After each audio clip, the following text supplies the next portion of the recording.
fabriklər, zavodlar söküldü, ancaq yeniləri tikilmədi.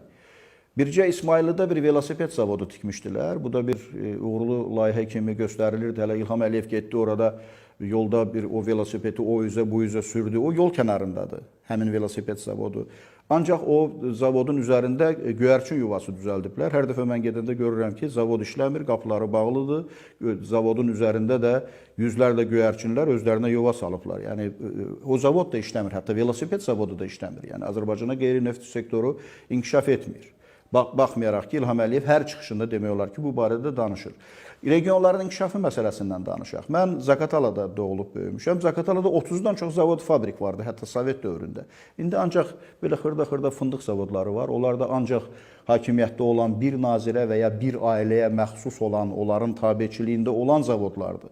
Yəni digər bir sıra orada yüngül sənaye ilə bağlı olan zavodlar vardı, mebel zavodları vardı, digər zavodlar vardı, dəzgah və ərima zavodları vardı. Onlar hamısı bağlanıb, heç biri işləmir, heç biri fəaliyyət göstərmir. Təbii ki, dövlət bunu eləməlidir və ya dövlət şərait yaratmalıdır ki, vətəndaşlar, insanlar asan şəkildə bu işləri görə bilsinlər.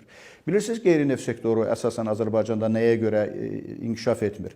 Çünki Azərbaycanda iqtisadiyyatla oliqarxlar məşğuldur. Oliqarxlar vəzifədə olan, hakimiyyətdə olan adamlardır.